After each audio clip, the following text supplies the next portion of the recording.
Bonjour, donc on m'a demandé de vous dire quelques mots de la nouvelle édition de mon livre, Le plus grand défi de l'histoire de l'humanité, qui vient de sortir dans une nouvelle édition très augmentée.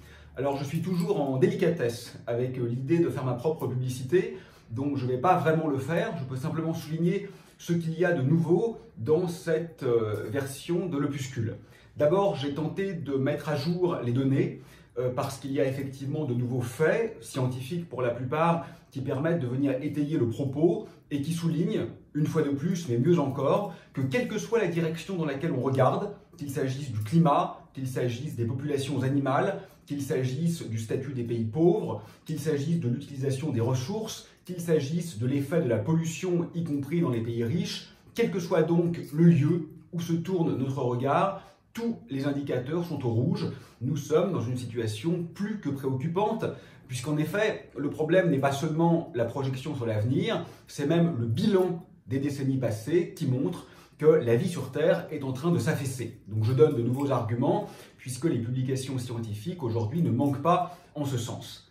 Et puis j'essaye de faire un peu le bilan de cette année juste écoulée, parce qu'en effet, il s'est passé des choses en un an. L'écologie a en quelque sorte acquis ses lettres de noblesse, au sens où maintenant nous sommes considérés effectivement comme des gens sérieux, et pour cause, nous disons la vérité.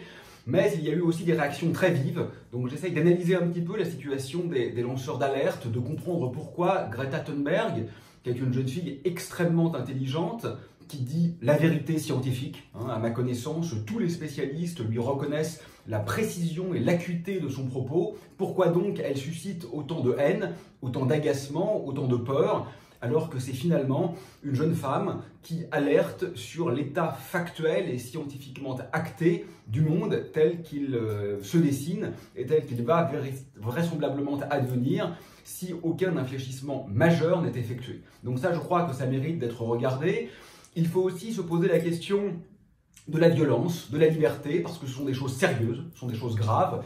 Et j'essaye de montrer que finalement, tout le monde veut la liberté et la non-violence, tous les gens raisonnables dont je crois faire partie. Donc on est évidemment d'accord contre la brutalité et contre les restrictions.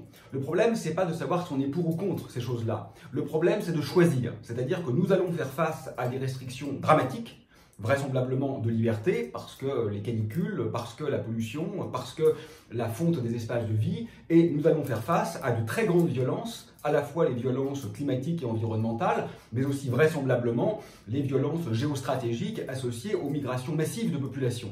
Et donc aujourd'hui, la question fondamentale est de faire des choix. Ne faut-il pas mieux choisir aujourd'hui quelques restrictions de liberté élémentaires de façon à maintenir un avenir vivable et à rouvrir d'autres possibles? Je crois qu'il faut poser sérieusement ces questions sur la table et j'appelle donc à une réflexion sereine, éclairée, à la fois philosophique et politique sur ces dimensions. Je crois qu'il faut aussi insister sur le rôle du symbole, parce qu'il est très important, j'y reviens, et sur ce que je nomme la résistance poétique. Parce que le poète, c'est celui qui à la fois se soumet aux règles de la grammaire, aux règles de la syntaxe, aux règles de la langue qu'il connaît. Il faut être très précis pour être poète, et face à la situation multifactorielle de l'affaissement de la vie sur Terre, la précision est de mise. Mais en contrepoint, le poète est aussi celui qui ose.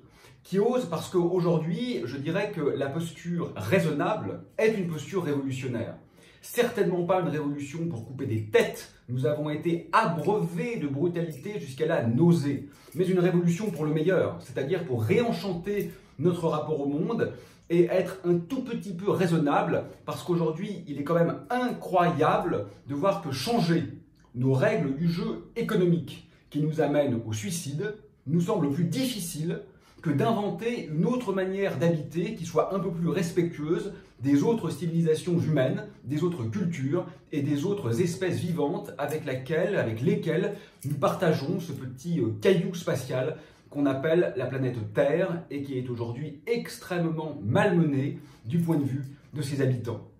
Donc voilà les quelques nouvelles pistes de réflexion que je propose dans ce livre. Mais je vous invite surtout à regarder d'autres auteurs, à regarder ceux qui, d'une part, présentent une vision très ingénieure, très technique du problème. C'est extrêmement intéressant parce qu'on se rend compte que ce ne sont pas des boudingues. On se rend compte qu'il y a vraiment un problème très factuel aujourd'hui qui se pose entre d'une part la croissance et d'autre part l'effondrement de la vie, qui sont incroyablement corrélés dès lors qu'on parle de croissance économique et matérielle, hein, pas la croissance de l'intelligence et de l'amour, qui ne pose aucun problème. Donc regardez ces travaux, je dirais, très rationnels au sens le plus matérialiste du terme, puis regardez aussi les travaux plus philosophiques, plus éthiques, plus politiques, plus poétiques, qui sont extrêmement importants pour inventer un ailleurs, parce que franchement, c'est quand même plus facile de changer les règles du jeu de Monopoly que de tenter de survivre avec les mêmes règles dans une maison qui est en train de brûler. Donc il est temps, je crois, d'être un peu sérieux. C'est ce que je plaide dans cet ouvrage, mais regardez les autres. Et puis, si vous vous laissez tenter, choisissez la petite librairie de quartier plutôt que l'achat sur Internet. Merci.